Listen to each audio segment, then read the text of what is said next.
Listnr production. I'm Sacha Barbour Gatt. Welcome to The Briefing. Today's Harmony Day, a spot in the Aussie calendar to celebrate our country's diversity and bring together people from all different backgrounds. But is it really all it's cracked up to be? So it's a very warm and fuzzy kind of celebration. However, this celebration is out of step with what the rest of the world marks on March 21st, which is the UN International Day for the Elimination of Racial Discrimination, which is the original intent of this day. In today's deep dive, we're exploring why Harmony Day is viewed by many as a symbol of a deeper problem with racism in Australia. First, though, let's get into the headlines with Katrina Blowers. It's Thursday, March 21st.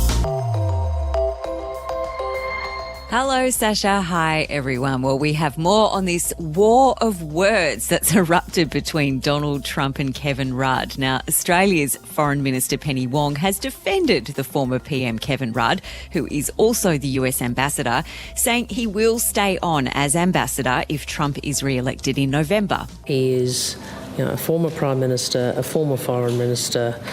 His experience and skills mean he will be able to work closely with whomever is elected by the American people. It's after Trump implied Rudd might not be able to stay on as ambassador if he is re-elected in November. Trump insulted Rudd in an interview with a UK TV station. I heard he was a little bit nasty. I hear he's not the brightest bulb, but I don't know much about him. Also saying this. If he's at all hostile, he will not be there long. Every single kind of nasty thing he said, he prefaced or said afterwards, but I don't know much about him. He's really nasty, but I don't know much about him. I just thought, well, if you don't know much about him, then how can you say for sure? These comments that he made came after Trump was told that Rudd had described him as the most destructive president in history and a traitor to the West. Yeah, it's straight from the Trump playbook. Comment first and then maybe try and quantify it if you feel like it. Look, Rudd has defended his criticisms, saying they were made in his capacity as an independent think tanker, whatever that is. I haven't done them as the Australian ambassador to the United States. And frankly, in this country, as independent think tanker, people expect you to exercise a wide latitude of engagement in the public policy debate. Rudd officially began his term as Australia's 23rd ambassador to the US less than a year ago, and it is the first time a former Australian PM had taken the post. I think we have interest in this, hearing Trump. Trump doesn't often talk much about what happens down under, so I think there's a bit of interest to hear what he thinks of our ambassador. And clearly it's not a lot, Katrina. Yeah, and if there's bickering already before, we don't even know what's going to happen yet, but if Trump is re-elected, we need those relationships to be very cordial and professional, and that's not what is happening already.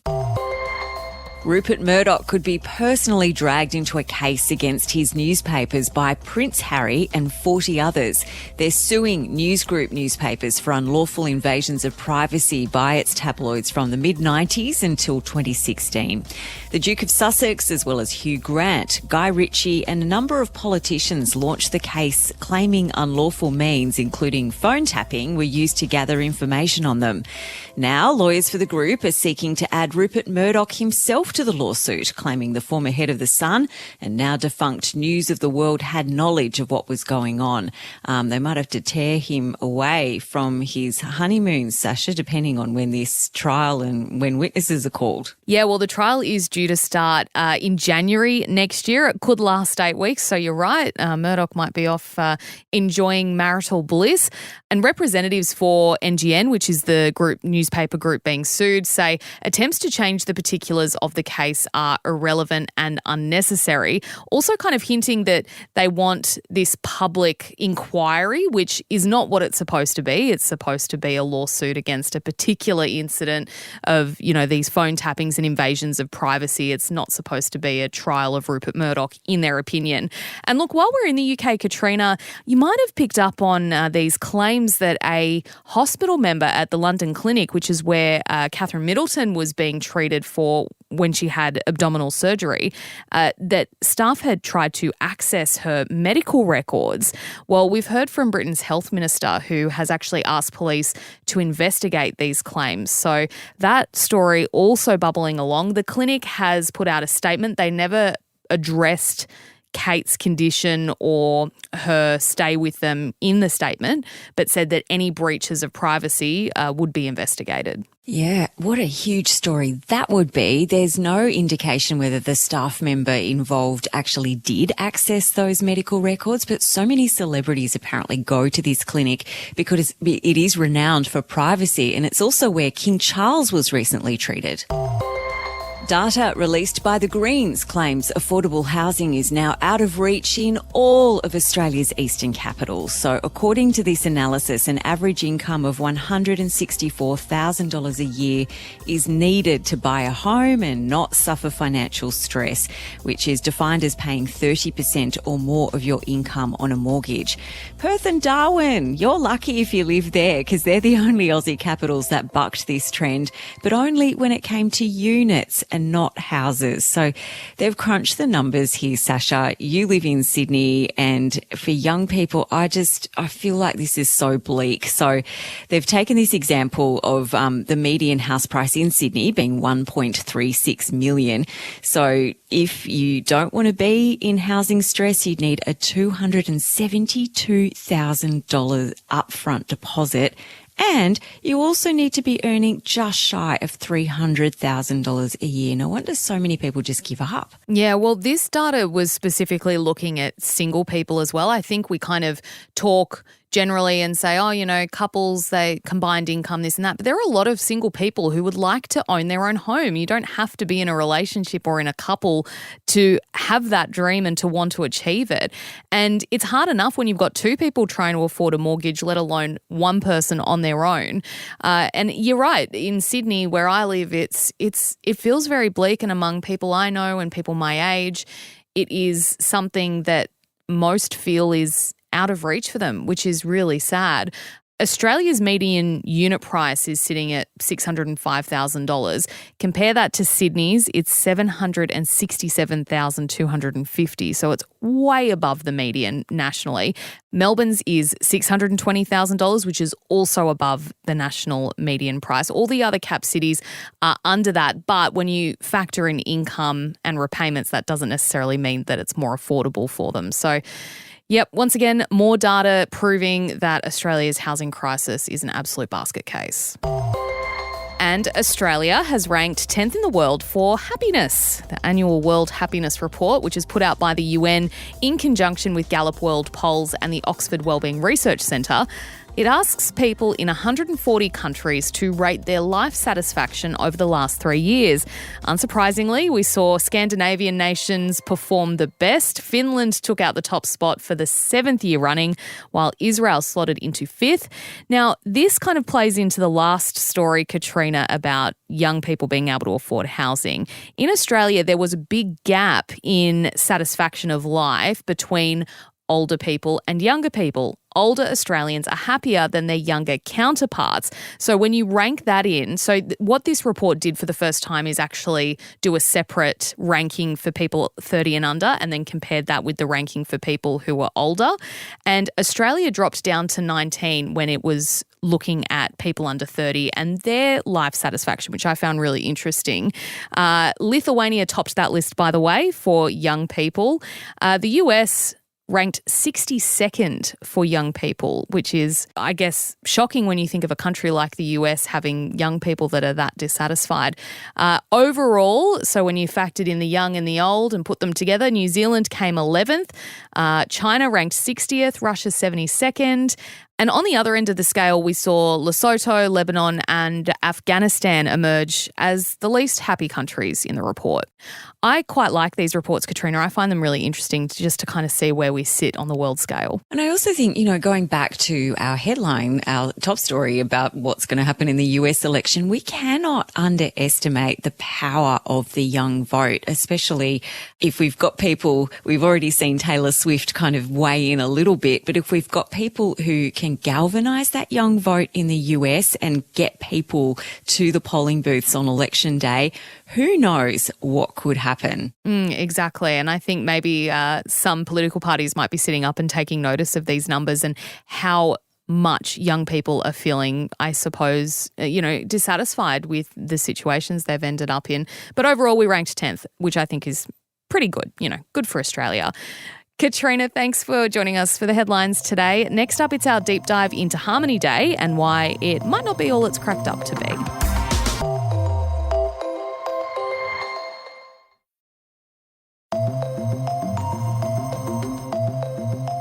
If you work in an office, there's a pretty good chance you've got a calendar invite for a Harmony Day event today. The day, designed to celebrate inclusivity and multiculturalism in Australia, has started to cop some bad press. One thing you might not know about March 21st is it's meant to be a day of mourning and reckoning. It commemorates the day of the Sharpeville massacre in South Africa, when police opened fire and killed 69 black people at a peaceful demonstration against apartheid. Critics say Harmony Day is tokenistic and does nothing to address the issue of racism in Australia, while the Greens are pushing for a total rethink on what's come to be known as Harmony Week. But does that ignore the good things about Harmony Day and what it has actually set out to achieve? Let's talk about it. Joining me now is Listnr journalist Claudianna Blanco, who has written about the issue. Claudianna, thanks for being here. Let's start with the basics. What is Harmony Day? So March 21st was labelled Harmony Day in Australia, so a day to celebrate multiculturalism and inclusivity, inclusion and diversity. And so like children in schools and people in offices are encouraged to wear orange, bring in like a plate from their country, and have a morning tea or like an afternoon tea and discuss, I guess, and celebrate living in a multicultural and a very harmonious multicultural society. So it's a very warm and fuzzy kind of celebration. However, this celebration is out of step with what the rest of the world marks on March 21st, which is the UN International Day for the Elimination of Racial Discrimination, which is the original intent of this day.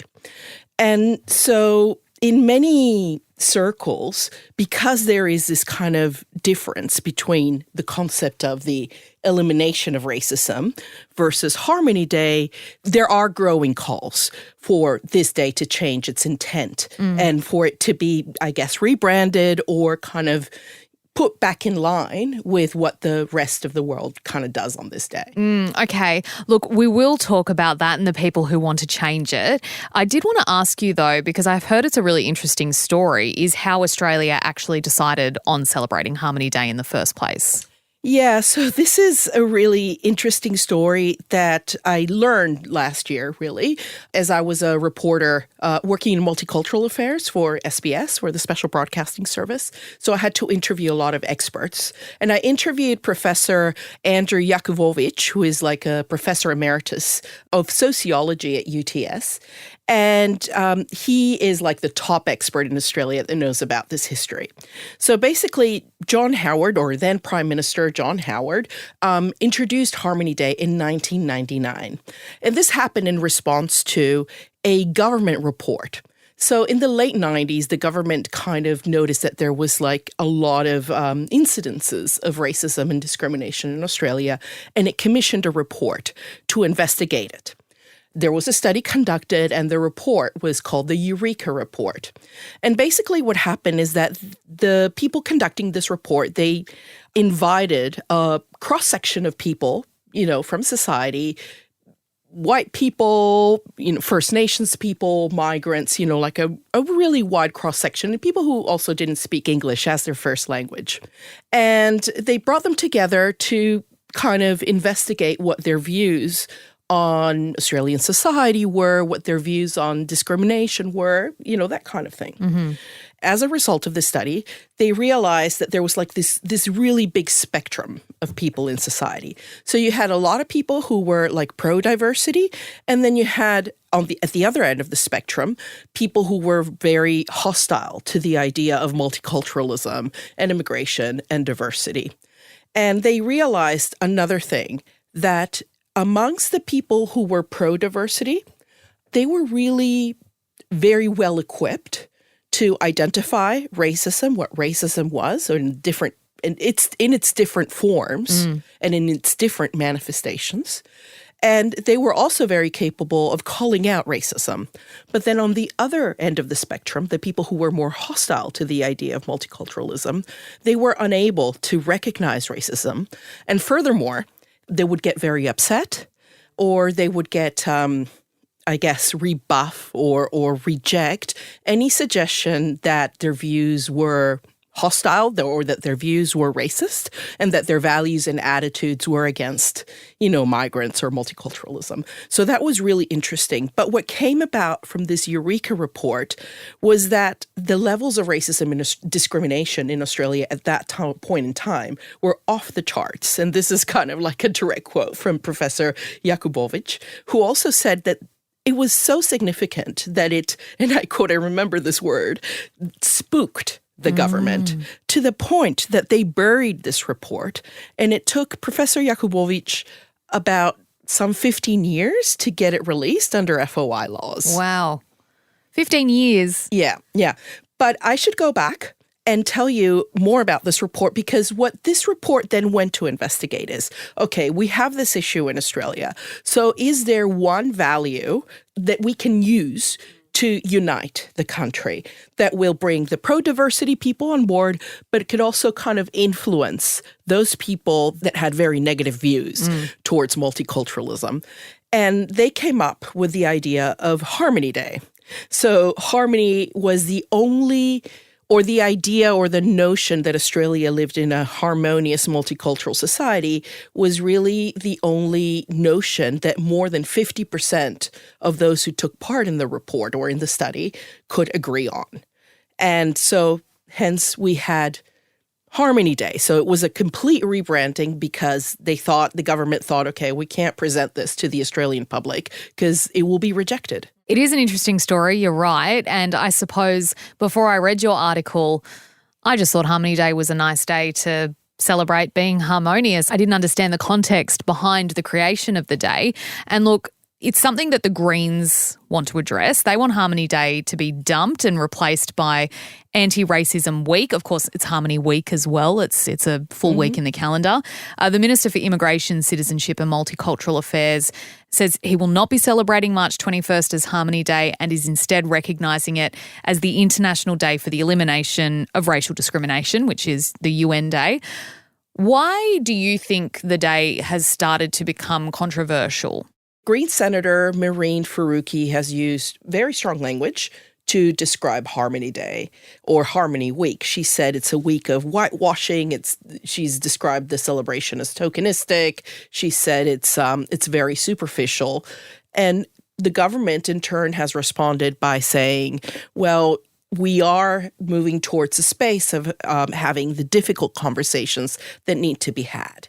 So we have to understand that March 21st, as the Day for Elimination of Racism, has a goal of clearly eliminating racism or working against racism. Now, that is very different to the idea of celebrating multiculturalism and inclusion and diversity, which, of course, they're great goals, but they're just different goals. So I think that the Green Senator is just trying to call that out. Is Harmony Day tokenistic then, given that it's an opportunity for officers to say, hey, everyone, let's come together, let's share a plate of food from our backgrounds and let's be inclusive and harmonious together? Does that make it tokenistic, or can it just be what it is, which is a day to acknowledge the diversity we have in Australia?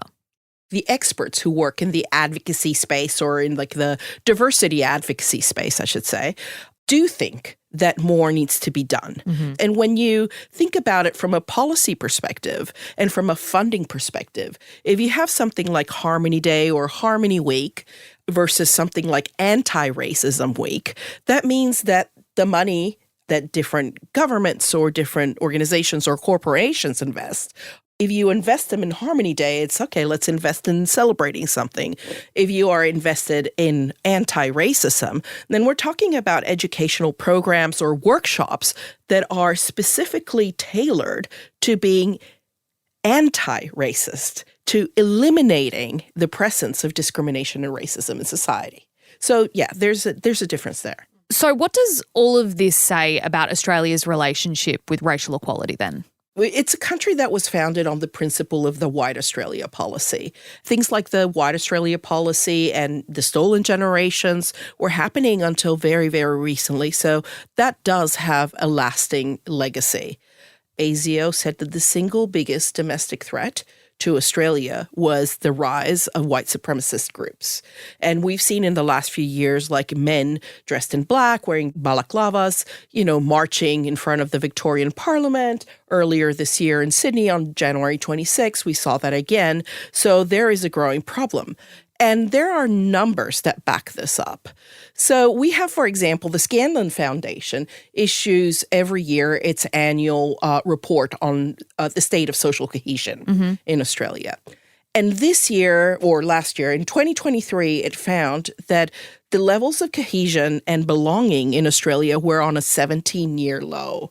So the lowest it has ever been since the report started. Wow. On the other hand, it does show that there is a very, very high support for multiculturalism and immigration. But then on the flip side of that, it also tells us that people of color do report having experiences of racism and discrimination in various ways and in varying degrees.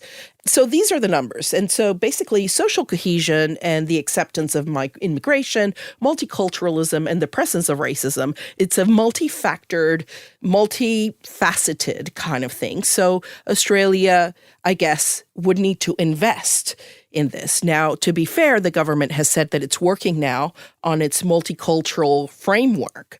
And it's also tasked the Australian Human Rights Commission to developing a national anti-racism strategy, which is expected to be completed in June 2026. So that their efforts being taken into this. But what the experts like Professor Jakubowicz say and Luke Pearson say is that the lack of funding and I guess the way that Harmony Day and Harmony Week was framed for so long has meant that we have lost a full generation of research into racism, of research into discrimination, institutions looking into the problem, and also building a society that has high literacy in terms of recognizing and calling out the different types of racism.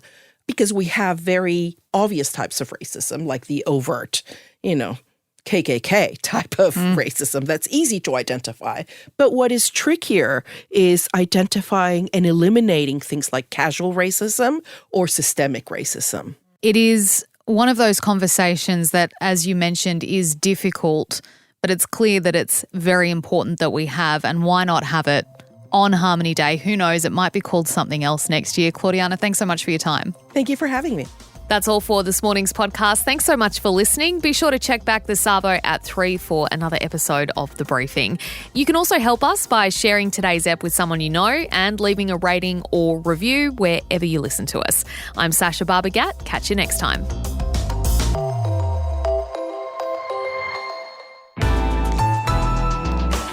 Listnr.